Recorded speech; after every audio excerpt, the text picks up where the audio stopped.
Welcome to Bogside Chats, where we're talking everything DeFi Kingdoms and keeping it casual. My name is Matty Pesk. As always, I am joined tonight by Franz. Bud, how we doing? Doing great. Exciting day in the kingdom.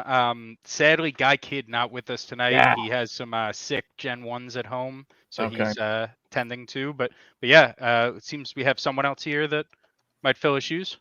Yes, we are very lucky and privileged to have awesome guest tonight, the game director of DeFi Kingdoms himself, Hubert Cumberdale. Hubert, welcome to the show. Hey, Maddie. Hey, friends. Thanks for having me. Happy to be here. Well, we are super pumped to have you. We're gonna be questioning you about all things DFK, and I really appreciate you taking your time to talk to us. All right. We're going to get right into it, like right away. I hope you're ready. Are you ready? I'm ready. Okay, good. I'm ready to. You're ready to, oh, good. Thanks, friends. I'm really glad. Oh, wait. I want to do a shout out quick. I'm not ready. I'm the one not ready.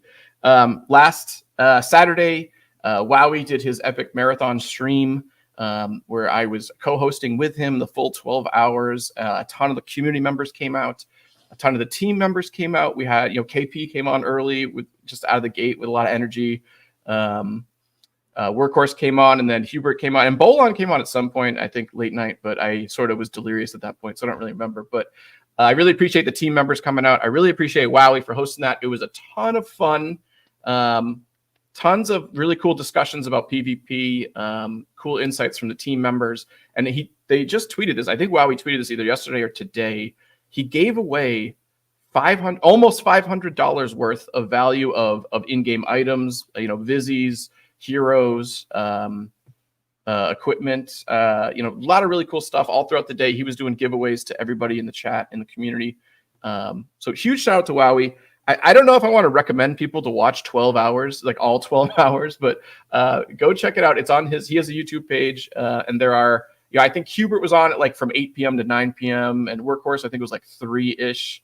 So find those good hours, and then that's what I'll recommend people watch. They'll find them. Let's get to the interview at hand. Okay. Yes. They'll get there. Shout out to Wowie. Thanks for doing that.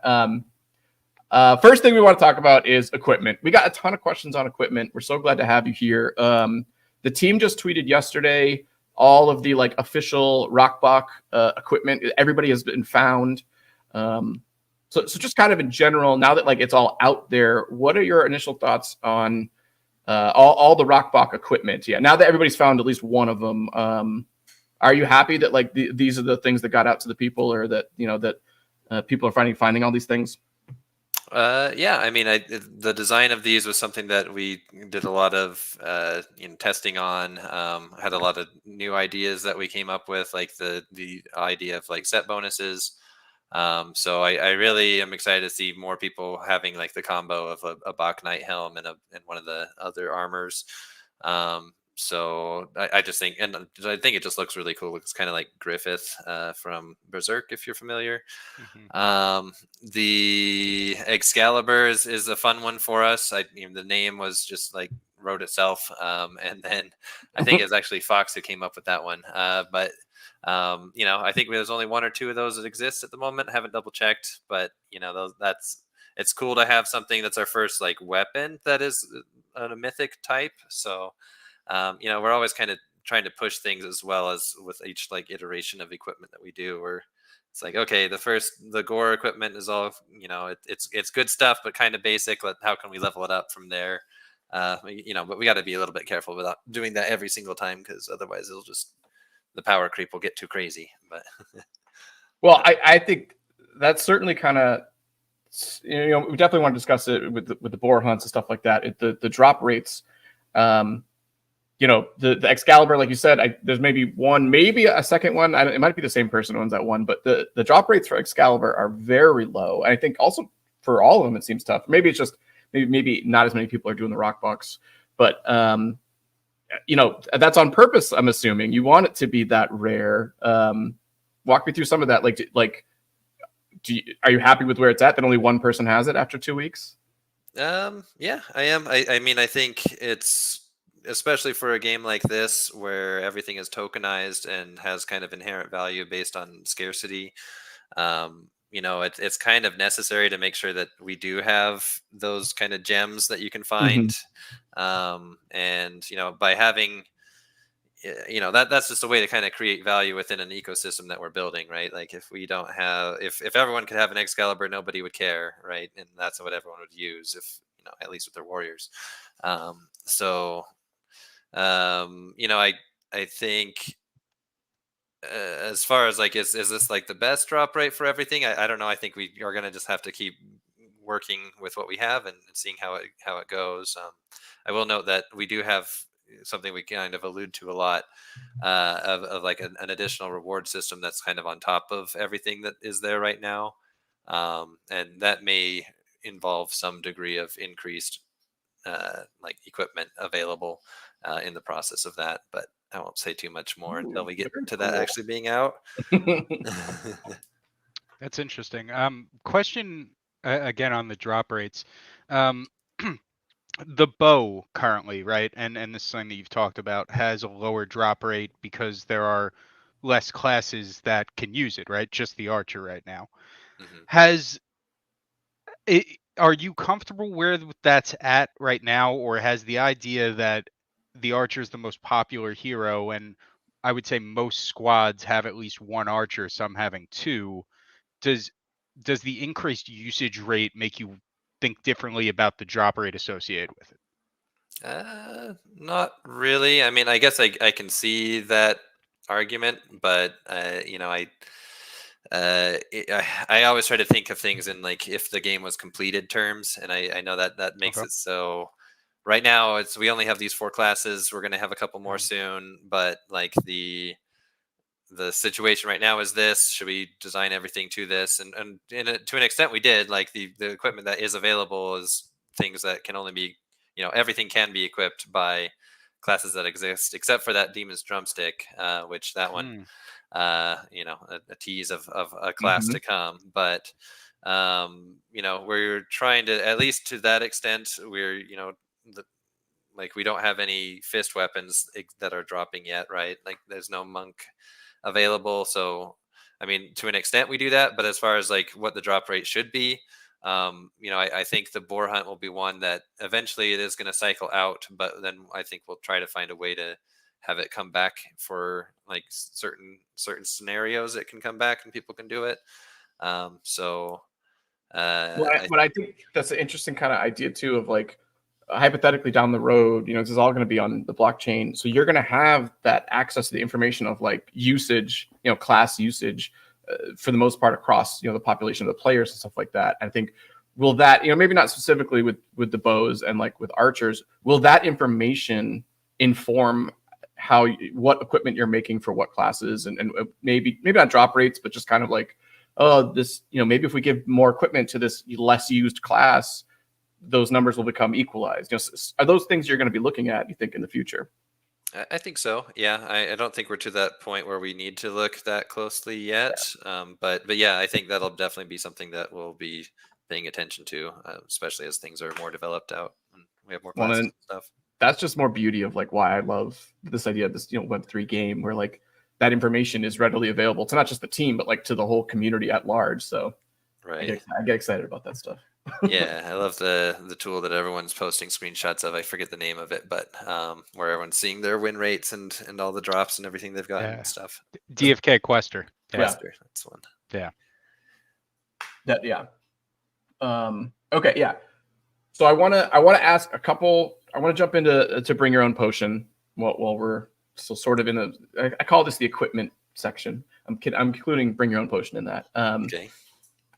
I think it's great. I really like how the system works for the rock box and for these hunts. With this introduction now, we sort of see that closed loop happening. With the questing and getting the potions and using them and them actually having value. Is that kind of the economics aspect of that? Are you thinking about that when you're designing the game and designing these challenges? I mean, because in my mind, like the way I'm visualizing it, I'm in this battle, and I know right now they're not quite, the prices are still kind of low, so it's not a big deal. But in my mind, these potions have an actual economic value, that I spent some resources making. So if I use a health potion, I'm actually, spending money hypothetically, So if I'm mid battle, it's like my turn comes up and it's like, yeah, I could heal my guy, but that's going to cost me X amount. Right now it's not that significant, but like at some point in the future, it could be. Are you thinking about that information while you're kind of balancing these encounters? There's the, with the speed that you get back using the potions, kind of like things that you can adjust. Are you thinking about the economics of it when you're creating the challenges in the hunt? Yeah, I would say so. I mean, like the quality of the swiftness potion, for example, is as good as it is because of how expensive it is to make. And we tried to set the other expensive, like the full health and the full mana potions in somewhat favorable. If you can get full HP for one less weight usage than it would be like to use 3 potions. So we're trying to like balance things out that way. And as far as like when we designed the potions and whatnot, like they were kind of designed with the idea of like how much time would it take for like one of each profession hero to make this, and kind of design them based on time. So like while there is a kind of a monetary value to it, there's also where you could just quest and send your guys on profession quests and get the ingredients you need without like spending money directly on it. But I mean, it's kind of like one of those things of you got these, you converted it into a potion, you burned it, it's gone. Like I guess there is value that's still there even just from producing it, but yeah, I mean, you can do it without actually buying potions separately, right? So it sounds like that might have been what led into the decision to lower the tier cost on the potions. Is that fair? Yeah, that was especially like when the potions were first designed, the tier drop rates were higher than they became. So okay. It was all kind of designed, that just wasn't kind of followed through later. So yeah, and I think just looking at the value of what tiers has become with how we've given it its utility, it just didn't make sense that like a majority of the cost of each potion was just the tiers. And we wanted to give a lot more focus on the other ingredients, which most of those hadn't really seen too much demand besides like their usage in like lesser enhancement stone crafting. So well, and stam pots, I think stam pots one we're getting usage, but yeah, I think it's an interesting idea too, and that kind of goes back to the like your legion, command your legion aspect is like you get these kind of commons and these other guys go out and farm it, and so that the good ones can use the potion. Right. Yeah, like it's we're seeing it like the full cycle actually in action. I think it's exciting. Yeah, and I mean once we get kind of PvP out and the more things that we add, I think it'll also kind of create a little bit more scarcity in those ingredients. Specifically, like if we have more content where you can't always get iron scale. If you're, maybe fishing here, you can get it, but over there you can't.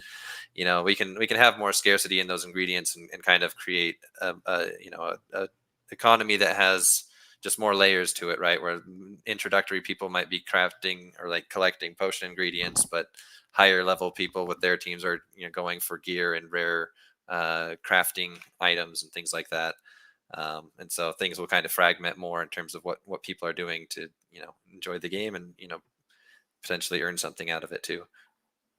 Right, and I love that. And I'm going to extrapolate this from something you said, but I love that hint at travel and land there, where it's like I have to make a decision of do I send my group of heroes to go quest over here or over there, based on the different things that exist in the world in those locations. I think I really like that stuff because it's like kind of a macro thing that like you as a player has to decide. So that's exciting news. Yeah, and I think the more we can do that, the more we can add, it just makes for a much more diverse economy and a place where players can just there can be things that happen on like a short time scale. It's like, oh, suddenly this special fish is available over here, and everyone charges all their fishers over there to go and fish it out, So I'm excited for what that all means once we get there, but it's still pretty far away. Yeah, you mentioned PvP, so I have a question that's a little bit more in theory. I know that's far out, and I'm not trying to press you for an answer right now, but I think the battle inventory and the battle budget are really interesting mechanics. It's so in your kind of mind, or the way that you see tournaments playing out, do you think that would be the type of thing where the battle inventory would be maybe an increased weight, and that would be your inventory for the entirety of a tournament? And or do you see something where like players can refill before each fight? And I guess the same question with the thought of dungeons in mind too, because I'm kind of thinking of them synonymously. Yeah, so for both of those things, I'd prefer to do the system that the first one you described, where you get an extra large amount of inventory available, but your budget like per fight is going to be lower. That's what I was hoping to say. And then so you're also kind of dealing with running out of resources. If in the earlier parts of the tournament you use a lot of potions, the final rounds of the tournament might be like potionless, so. Yeah, there's definitely more strategy game to game that way. So I like that thought. Well, going off that a little bit, well, not really. This is going to be different. This is changing gears. I want to talk about durability. I don't have a segue. Moving on. All right. Yeah, exactly. I think you've answered this several times in the AMA. I think it's key. I think it's a great way to kind of solve this problem, especially because they're NFTs. Like, they have to have this way that they can't just last forever, because then if they're the best items in the game, obviously I think we're going to have 2 or 3 people just dominating, because the guy with Excalibur right now probably has the strongest Rockbach team. I mean, I don't know, maybe not. I don't know what his heroes look like, but like the fact that they have a durability, I think, is very important. And I don't want to talk about it too much, but I do want to ask, was that something you always had in mind for equipment? Is that, they're going to have to have some sort of lifespan? Or was that added kind of later to combat this idea of the top players like dominating? Yeah, so I mean, from the very beginning we were talking about some degree of obsolescence of equipment. What as far as what that actually means, there were kind of different ideas we had floating around. We thought about the potential of copying what Final Fantasy 14 does, which is just as soon as you equip something, it's soulbound. But that seemed a little bit too harsh for what we have, especially if people want to switch weapons between heroes and different things like that. So, which maybe that was, I mean, it could be account bound and not hero bound, so that could have still worked. But so I mean, that was an option, but I think what we kind of landed on is just that durability has a lot of additional elements that kind of play into the other systems that we want to build, where we with durability, that means you're going to need to repair. It means there's going to be like a repair cost, and then who does the repairing? Is it like an NPC, or is it other players with their heroes? So I think that's something where I guess that was another point in that direction of like, okay, eventually it'd be nice if we could have repairing be something that is done in the in-game economy we're planning out, where you might have to go to a blacksmith area, which would have to be in somebody's land, and then somebody's hero would have to be there working, and then you'd pay them basically to do it. But I think initially it's going to be more like, just so we can get things out faster, it'll probably be just an NPC that handles repair costs in the beginning. Well, I was going to say this. Again, not that we're not trying to squeeze alpha out of you. We said we're not going to do that. We're professionals. We take our job very seriously here. But has it been stated that one of the crafting genes will potentially be repairing equipment? I don't know if that's been like officially said or not. No, I mean, it wouldn't be. It would be just like, and we haven't really figured all this out yet. Right. I mean, kind of what like the top level, what I have in my head idea is just that each piece of equipment can be repaired by specific craftsmen. And so if it's like a sword, you'd be going to a blacksmith. If it's something that's armor, right. Cloth or whatever, you'd go to So basically that. So I know it's still early, and we won't hold you to that.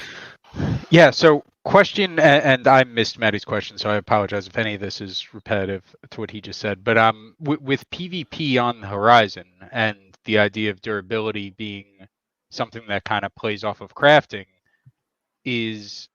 are we kind of looking at the idea of going into PvP without durability being a factor, and how do you kind of see that changing the battlefield when you have things like amulets and, I guess you could throw the Excalibur into that too.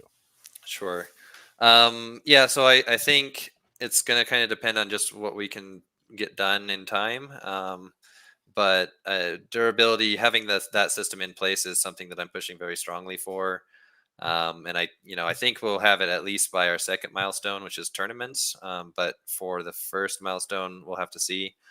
But it is something that I feel strongly about, that we should have at least, once tournaments are around, we have kind of a whole reward system in place. We really need to make sure that people are, I guess, being aware of the upkeep cost of bringing your best gear, is that you're going to lose durability in the process. And that'd be kind of a decision that they would make if they want to do it or not. So yeah, I guess that's kind of where things stand. It really is just going to kind of depend on our development process and how much we can get done, but I'm pushing really hard to get it in there. So yeah, that sounds amazing. And I love that that's like a game I want to play where I have to make those decisions. I think Skyrim didn't have it, but Oblivion had a really kind of cool system, very similar. It was very basic, but like similar kind of thing of like, the more you use it, the weaker it gets. So you have to upkeep, your weapons. I think I love that in a game, and so I'm looking forward to the system being put in place. Nice, yeah, me too. It's because then once we do that, it really starts kind of closing the loop of other things that are kind of tied to it, like being able to turn something into a visage, for example. Right. Our planned process for that is like during the process of like dusting a piece of equipment, which the equipment dust, whatever that's going to be, we just call it dusting for now. But whatever that resultant component is going to be, you'll have the option of like creating a visage at the same time of that. Cool. Like to get a visage, you have to kind of destroy the old equipment of the same equipment. I mean, but no, I love that. Especially, Excalibur is a great example. Somebody uses Excalibur, they win 5 tournaments, it finally dies, and then they make it a Visi to have forever as like kind of a trophy. I think that's such a cool idea. Yeah. I love that. They scared the crap out of their opponents. And it's like, wait, what? Yeah. Well, so kind of going off what you just said, has the team had any conversations around visages in a PvP setting and how they could be misleading? Is that something where it's just on the player? Like, especially when we get to this durability dusting, and I like that word for it, dusting, area. Like, if I dusted an Excalibur, like, is it just on my opponent to know that they have to click in and see what equipment I actually have? I wouldn't say we've talked too much about it, but I think it's going to be a bigger topic as we get into our development of PvP. But I have thought about that topic and like potentially having maybe a toggle at the top of the screen or something that you can just click to like toggle off visages. Something like that I think would be pretty straightforward. But I think also just for like general tournaments and whatnot, we'll probably want to give people like I don't know how much time would be appropriate, 40 seconds, a minute of time before like turns start, just so that they can look at each other for a while and be like, all right, I know what they have, and I know what skills they chose, and all right, now I know what I'm dealing with, so because that's very cool. I really like that idea. I think Franz and I both played a little bit of a game called Gods Unchained, which was it's a trading card game very similar to Magic the Gathering. But you have you build your deck and you play somebody, and what you would have to do mid game is go to a third party site. You could look up the username, and you can immediately get their entire deck. Obviously they're drawing it, so it's not like you're not figuring it out right away. But it was a really cool kind of Web3 thing where it's like this information is out there, and third party developers can create tools to like help you play the game. I always thought it was very fun. Mid game you could be like, oh, do they have that rare card? Like, let me look up their deck right now, really quick. I think similar tools will be used in DFK. Yeah, for sure. I think with the way the combat system works, I think we have some things that are like decided off chain with the engine, so we won't be able to see all of it, but you could at least be able to see like the equipment. There might be a quick pull up even to like see. Well, and you could get the hero ID numbers, and with that, that's kind of all you need to get like everything you need to know about them. Yeah. Yep. One more question, kind of on this general topic of equipment before I think we have a few more technical questions about the way it works right now. But this is something that I've asked on the AMA before, I think twice before. So sorry for making you answer it a third time now. But I wanted to kind of hear your thoughts on durability versus equipment cooldown when durability is, fully in the game, right? Because doesn't the durability itself kind of serve as a pseudo cooldown of its own, and one that is governed more by the free market rather than like I see the cooldown as like kind of an arbitrary time that the team's setting, where if I have the Excalibur and it only has a set amount of uses, like shouldn't it be my decision to kind of, if I want to use those all in the span of a week as opposed to saving it? Sure. Yeah, I think I don't know that I remember that question being asked to me directly. Maybe I've answered it before, but I know I heard somebody else talk about that from a question that I think it was maybe Workhorse mentioned that came up, or maybe it was Zip. But anyway, I think that's a good argument. If once durability is out, is there really a need for that cooldown timer to still be there? If people, if they are swapping the same weapon to multiple heroes, it just means it's going to degrade faster. I think that's something that we'll probably be talking about in our game committee meetings in the future. When we get closer to that, and I'm not necessarily opposed to the idea of us basically getting rid of that cooldown timer, or like significantly shortening it, perhaps. We'd want to still make sure that I probably want to give it some time to think through if there's anything where we really wouldn't want somebody to, like, if there's just one weapon that is so good at beating a certain fight or something, maybe we'd want to at least have a short cooldown or something like that. But well, especially not to like nerd out, but like you could say like lore wise, D&D has like the attunement. For magic weapons to work, you have to be attuned to the weapon. And some of these are going to be so powerful, so cool, and do so many cool effects that like you can't just hand it off to somebody and like they swing it. You know what I mean? Like there has to be like a sort of kind of lore reason why there might be a cooldown and stuff like that. Right, and it made sense with pets, and I don't think we would ever change the cooldown on pets as far as like their bond with the heroes. But pets don't either. They don't degrade either. Yeah. So. Yeah. Oh, that's very sad. If you guys had They get old. Our little wolf pups are growing up. All right, so we're going to stay on equipment a little bit, but I want to talk about sort of like the class restrictions on weapons. I've asked a couple AMA questions on this stuff, about one-handed versus two-handed, the offhand slot. Our good friend, Sir Worm, who's another ADFK guy, he created this nice little chart. He pulled this from your guys's the docs that you've released to us about which class can use which weapons. Again, this is an ADFK guild only, so we are not sharing this with you people. But if you could, obviously don't go like class by class, but I am curious on why some of the decisions were made for class restrictions. I mean, the big one I want to call out is Legionnaire. I feel like he should be able to use swords, and he's not. He's just exclusively the one-handed spear. Legionnaire can only use that one weapon. But I guess in general, are these set in stone? Are you confident with these restrictions on classes? Are they up to change? And sort of your thought process on these. I'd say they're close. They're set in wet cement. Let's say that. Excellent. Okay. All right. I'll take that. I think in general, I don't know that we would really change too much at this point. But we also haven't like programmed the Legionnaire yet and seen how it performs. Mm-hmm. So maybe on the Legionnaire we would want to maybe give it a sword, but I think it kind of comes down to like giving each class a little bit of an identity. And trying to stick, at least for classes that kind of have their own lore that exists in other games and other fantasy stories and whatnot, like you stick to in general what has been done in the past. So But yeah, I mean, it's really going to come down to balance, I guess. And we need to make sure with each weapon that we create that it also kind of has its own identity.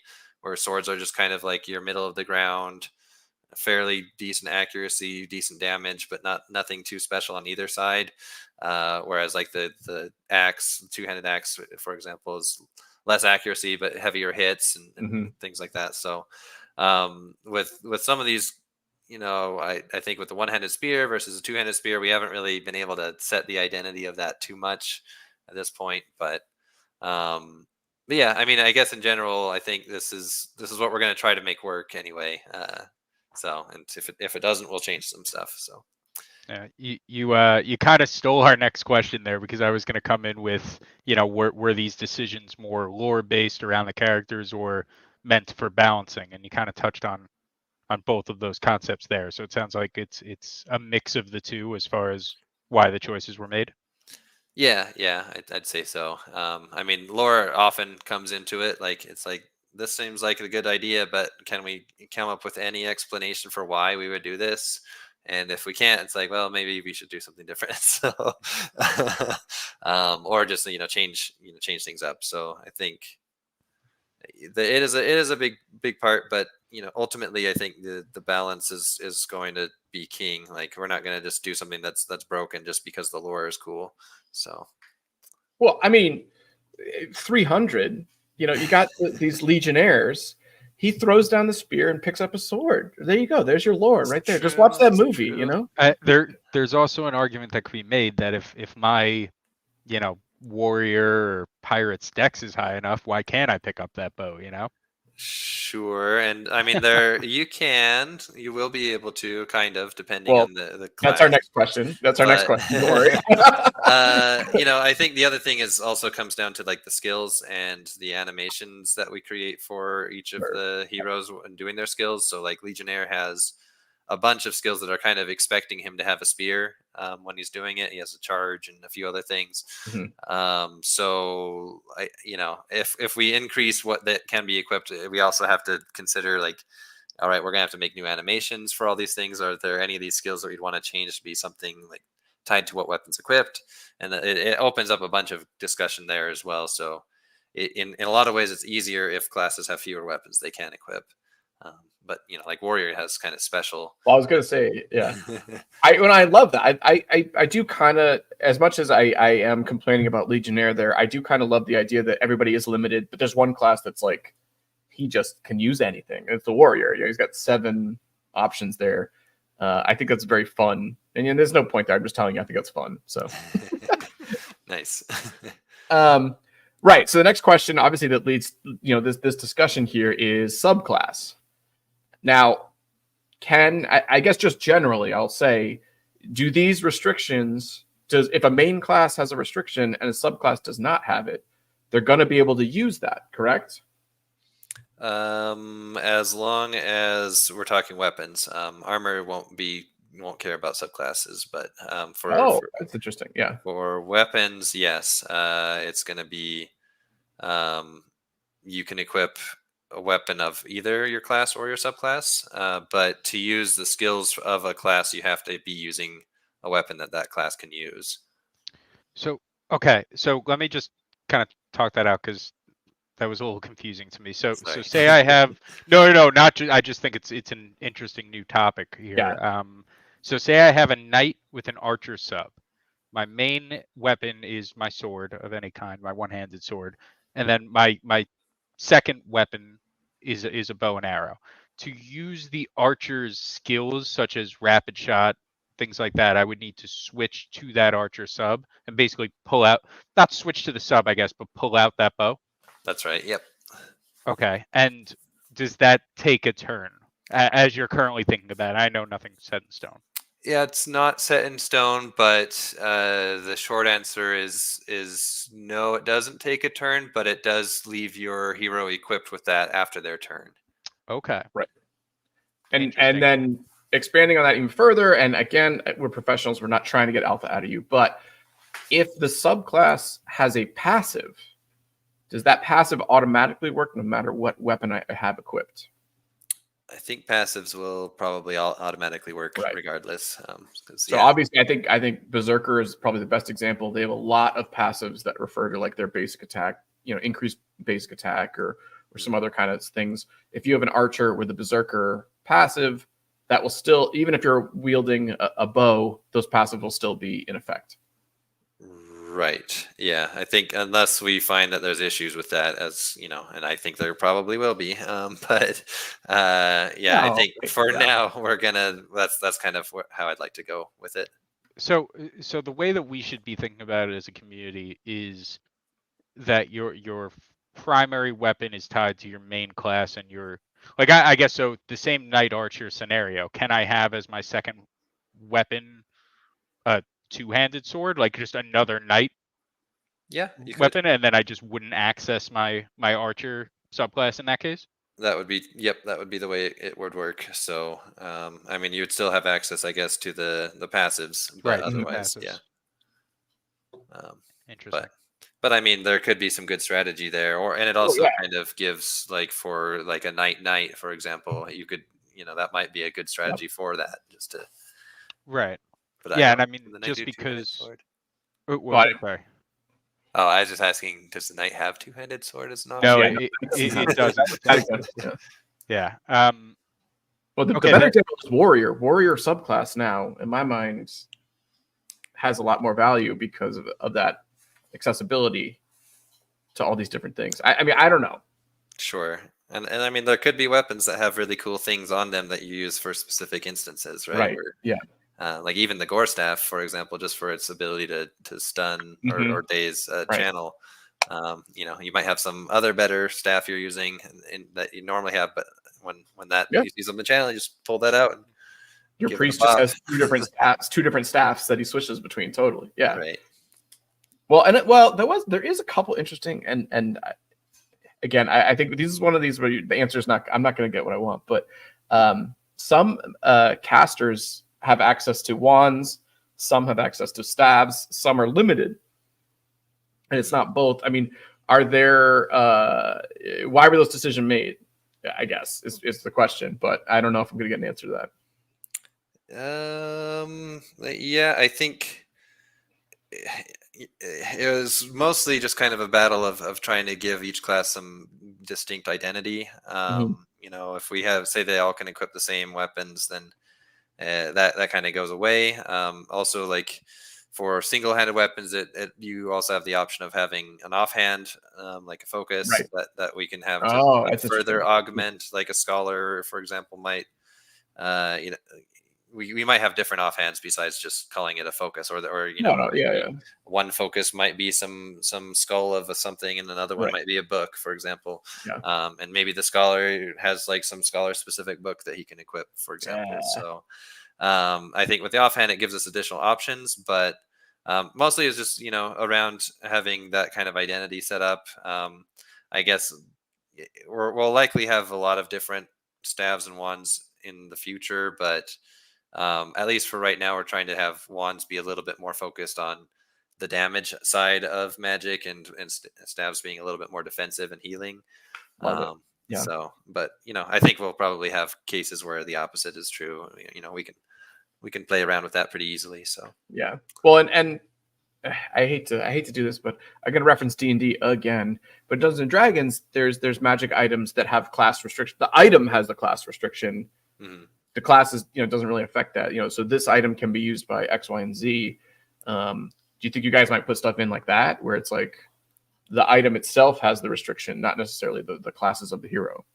I could see that happening for sure. I one thing I really like about Final Fantasy games, or I shouldn't say all games, but like the Final Fantasy 11 and 14 are like the concept of relic armor and weapons, where it's just this specific class has something specific that like for them that has stuff like 14's too generalized with its entire system, but in 11, like, well, you got the relic stuff for your monk or whatever, and it was like super all these different things that just help you only for that class.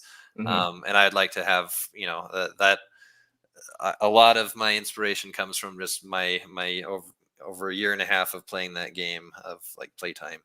I love it. Yeah. It's like this is the same armor that this one specific guy wore, so it only helps anyone who like models their thing after him. Like Right. love it. Yep. All right. We'll have to add a little bit to the system to make that work. but No, don't worry we can about do it. It's easy. Yeah. It's not that bad. I'm sure you guys got it. Was all that right. equipment questions for you? I was gonna say, I think we're wrapping up our equipment section. I told you it was gonna be a big one. It's a big one, yeah. The main class subclass thing was a lot of interesting information. We've been kind of discussing that at length here on our podcast. I'm glad we got some clarification on that. All right, let's move on to another topic here. I want to talk about balancing, and sort of like, how you make. We recently had a nerf.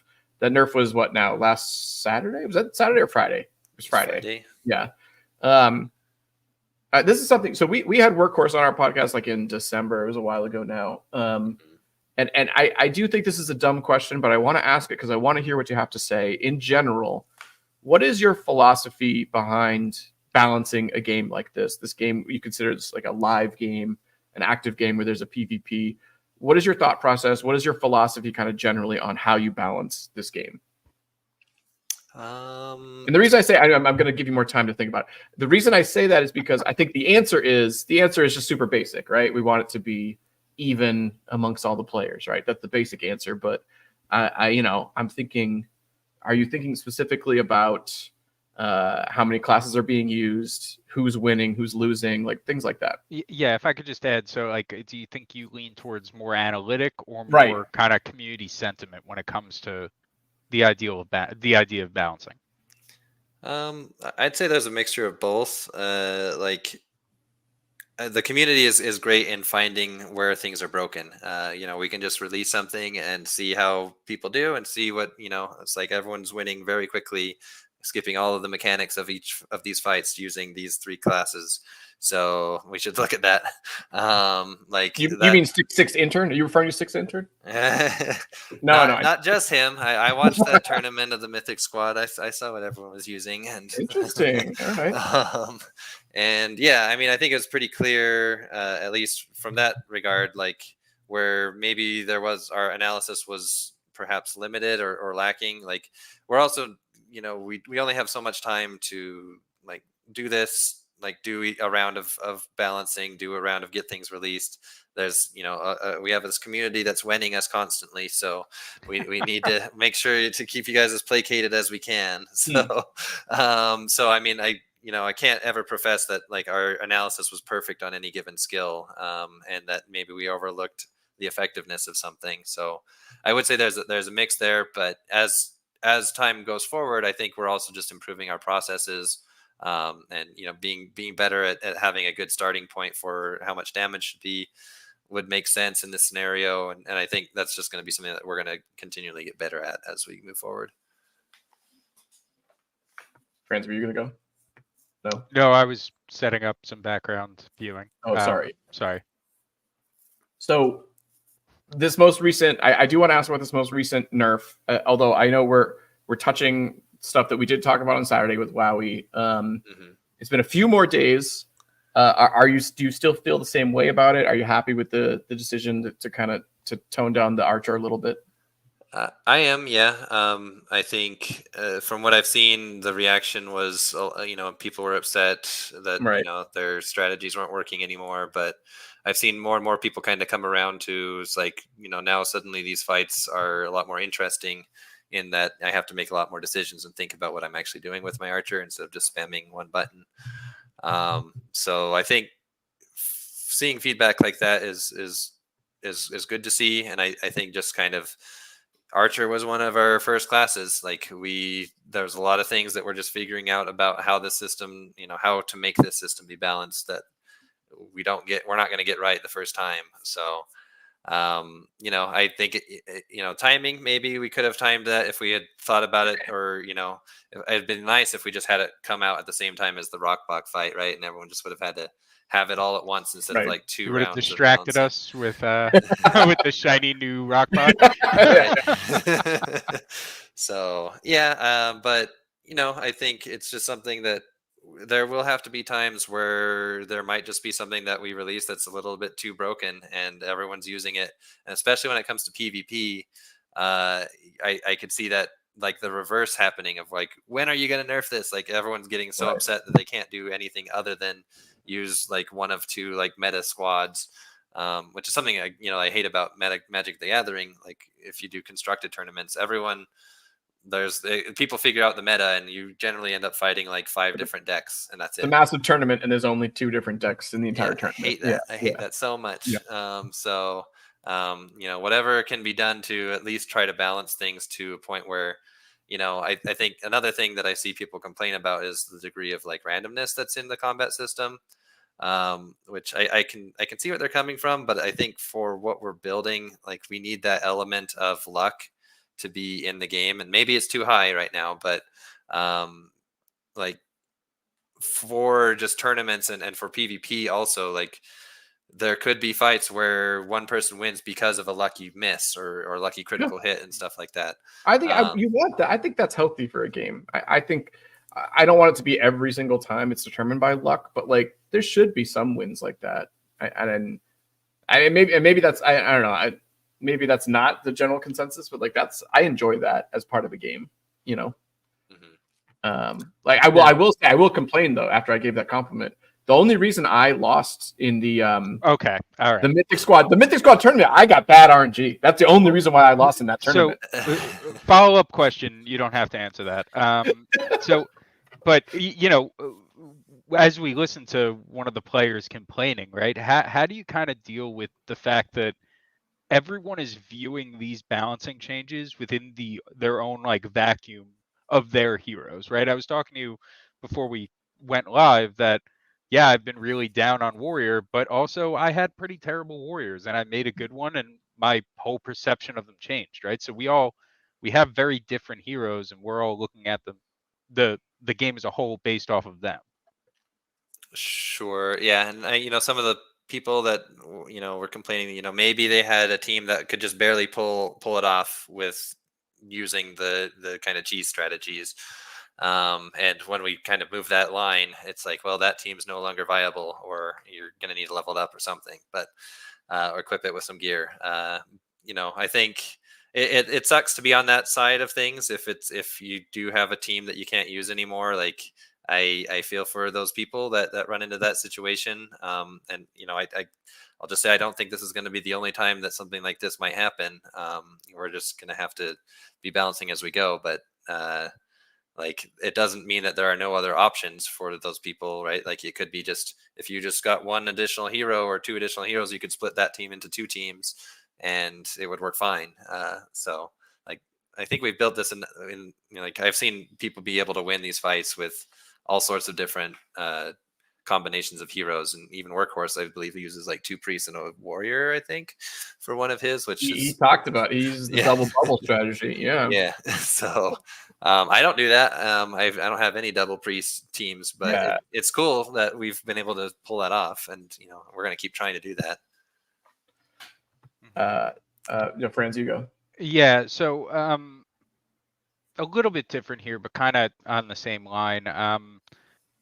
One of the new features that was added was the idea of experience scaling with level, right? So I guess just to kind of put it bluntly, how long has this Metis agreement and Metis PvP kind of been in the minds of the team, and did that have any influence on the experience scaling in maybe an effort to get more heroes to level 20? Is the kind of the difference in levels something that the team's thinking about as PvP comes out? Like, where do you guys stand on that? So the Metis deal happened very quickly. At least from the point where I became aware of it, it was like I'd say less than a month of time from then. So in terms of like if that played into the experience scaling or anything, I'd say the answer is no, it did not. The just giving experience and whatnot like that has been something that I've been saying a lot in the past, or in response to people's questions of profession quests don't give enough experience, it takes so long to level up a hero, and it's like, well, when we get combat, we're going to give a lot more experience from that. And this is just, kind of showing that see, here you go. It does mean that you can level up your heroes faster, which, means that you need more resources to do it faster too, which, I think, kind of, it also helps kind of express the economy of kind of scarcity of things with like the runes and whatnot, how the more experience we give, like we actually kind of create more of a bottleneck, I guess, of the great filter of Moksha runes of which heroes get those and which don't. So no, I mean that was something you asked me I don't know, even 6 months ago, and I would not be worried about it at all right now. Like that is a prime concern of like how you allocate when you do find mokshas, or even if you use them at all. A lot of people are just stockpiling them and selling them because the price is going so far up. I think I mean, yeah, it's very interesting. I am nervous about that because I feel like I don't want mokshas to get so high that it's game breaking. And I think you guys are thinking about that. I think you know that, but I mean, is there a breaking point for you where you're going to change something about mokshas, or I mean, I don't know. This is one of those questions I said I wouldn't ask. Yeah, I mean, I think we do pay attention to the value of things and how they change, and like changing up how things work is something that, like the drop rates of things or things like that, is something we take really seriously because it does kind of change up the whole economy. So we do kind of vote about things like that in tokenomics, and I will say that Moksha rune drop rates, something that has been a topic. Like one of the reasons why we gave like the increased Moksha scaling for like levels was just to help kind of address that demand a little bit more. And there may be other things in the future that we do as well to kind of address the demand and not let it get too out of control. But Well, yeah, well, I like that you address the demand in a way that it involves playing the game, putting the effort in, right? It would have been very easy to be like, everyone's complaining, all right, moksha drop rates on professional quests are increasing, right? right. But there's not really much to that. Like there's substance to the way that it was done, so I think I like that.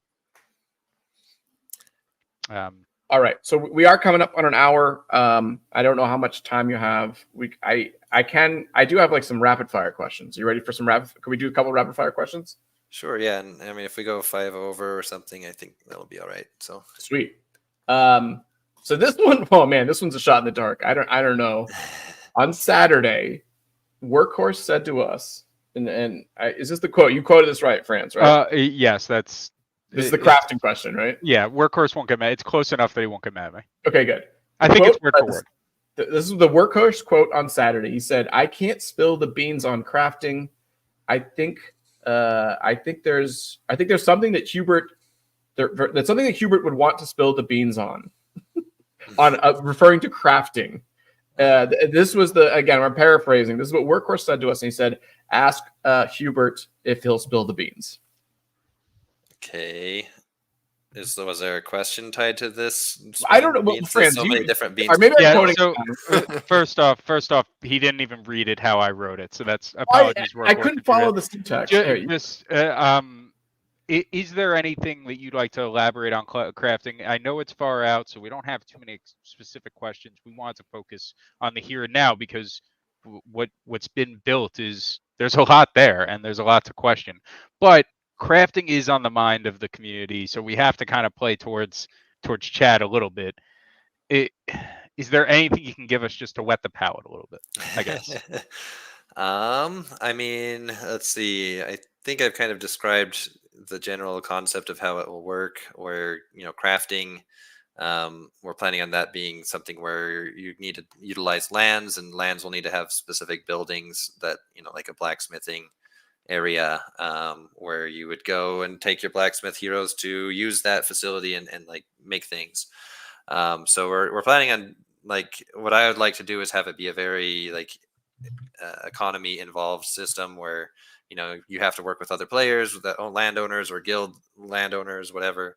You have to have the like high quality heroes that are actually good at blacksmithing, and then from there it gets into some of the stuff that we haven't decided yet. But I would say, you know, in general, as far as like having a good gameplay loop, I think we're going to need to have a lot of different things that can drop from like easier combat, you know, and even hard combat too, where, you know, you're going to need to go and collect certain monster skins or teeth or bones or whatever, to be able to make specific recipes. And I think the more we can kind of tie it into not just doing profession quests, but like tie it into combat, the more successful it will be. I think we're also likely going to have intermediate steps in crafting as well. So you might get a hide and you'll have to convert that into a leather or something before you can make it into you know, the rest, or into ingots and whatever. So So two questions off of that. One, you mentioned recipes.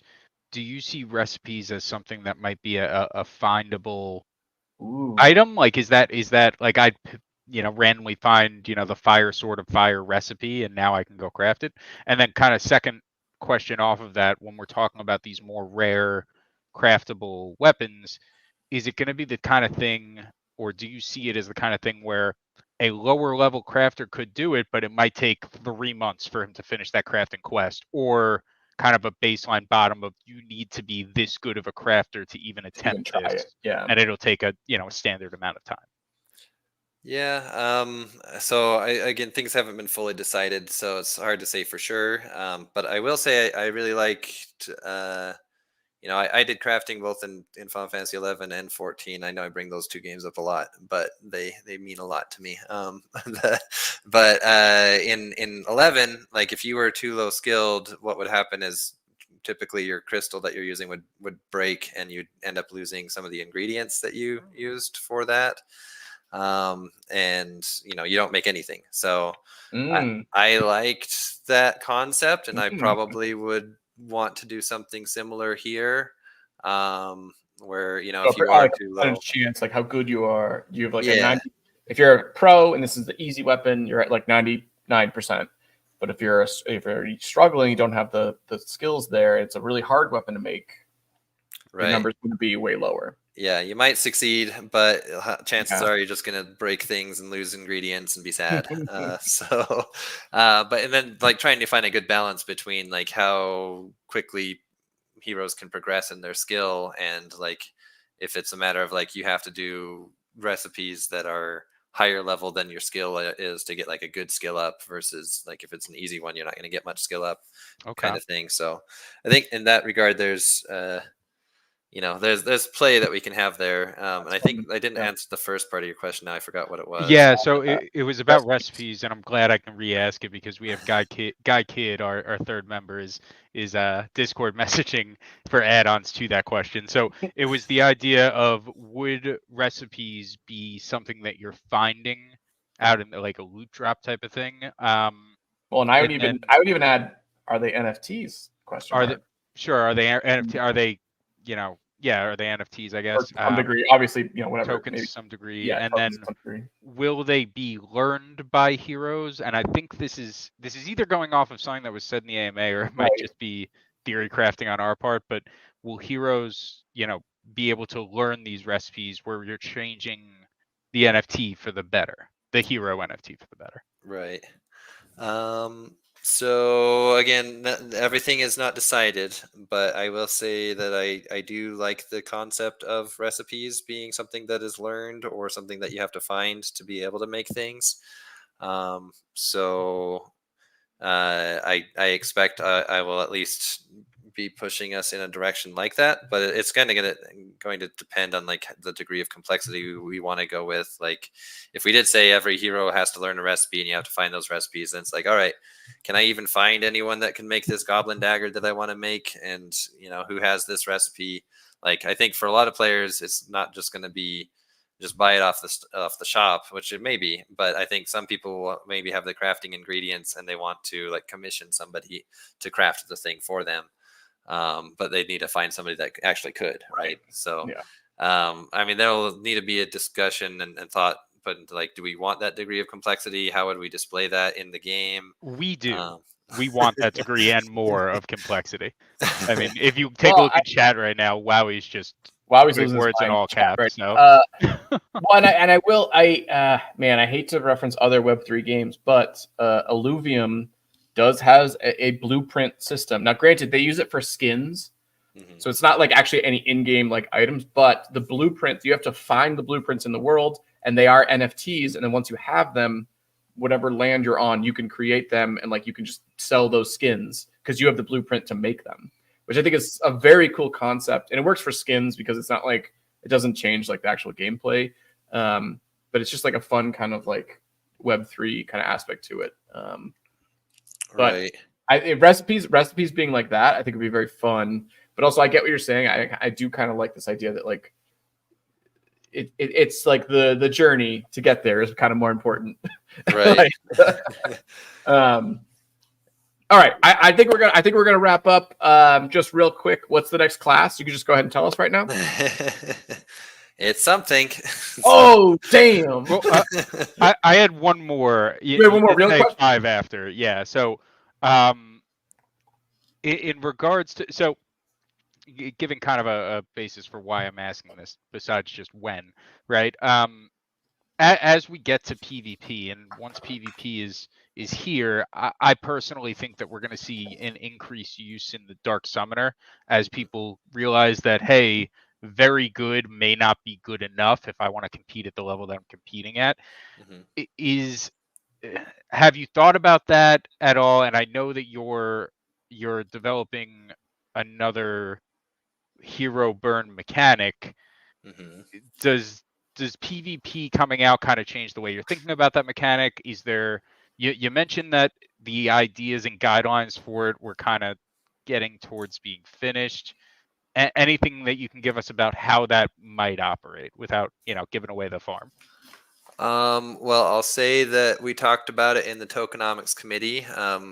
Burr, who's been doing all the analysis for this design of this extra mechanic, like he put in tons of work. It's been something we've been cooking for quite a long time.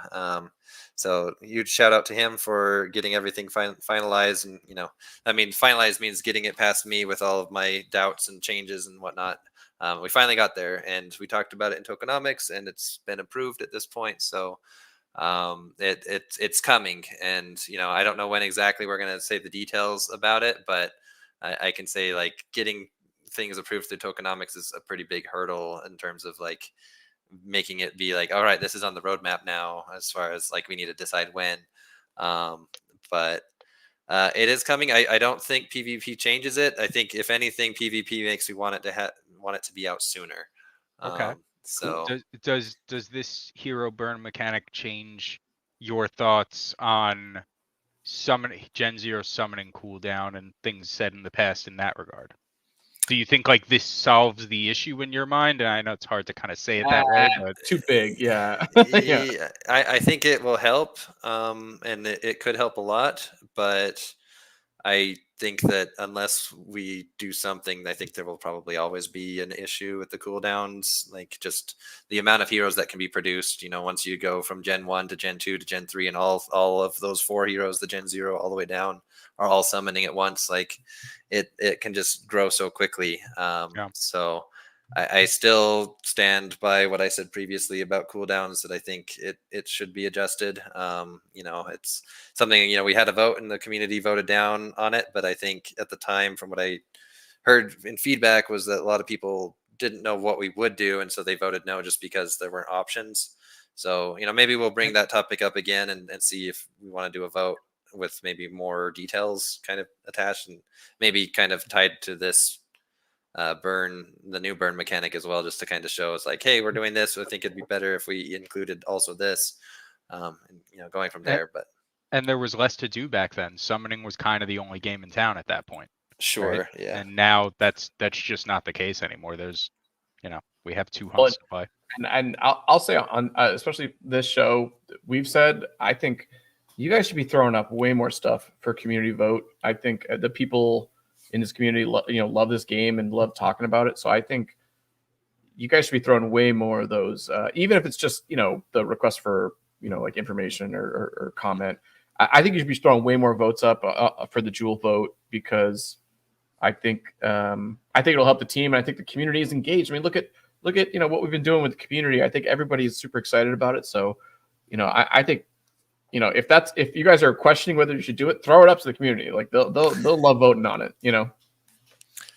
Yeah, I agree that we should get more votes out there. We're actually kind of have been, because of the Halliday wallet, there's some issues with it counting the balance of that, and we haven't really addressed that yet. So that's kind of been something that's holding up. Like we already had a vote that we wanted to do to adjust the raffle master, like for the raffle, right? What gets dropped from those. So yeah. But all right. France, unless you have any more last minute ones you want to throw in. What's the next 2 classes coming out?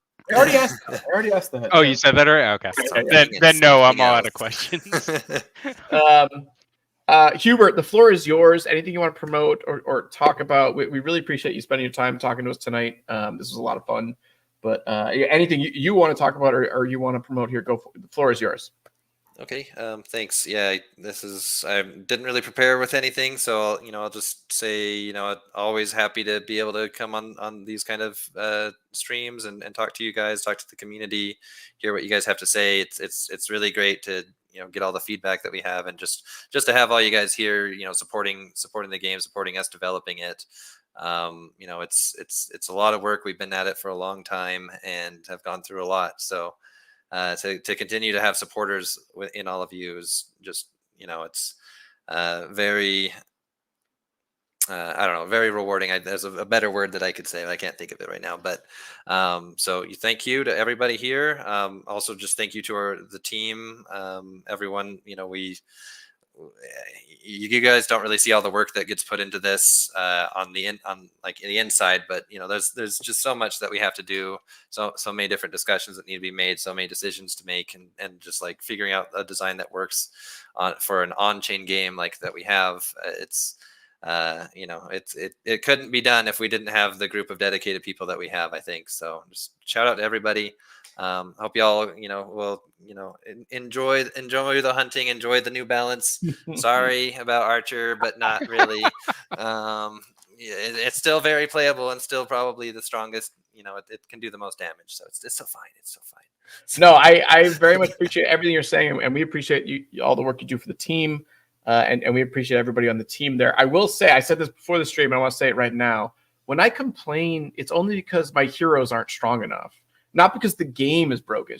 It's just me. So I hope you don't get offended when I complain about things. It's not you, it's me, is what I'm trying to say. Okay. Well, my complaints are all genuine. It's about the game. You jerk. No, all right. Thank you so much, Hubert. This was great. This has been an episode of Bogside Chats for Franz. And for our very special guest, Hubert, my name is Matty Pest. Thank you guys so much for joining us. We'll catch you next week. Love you guys.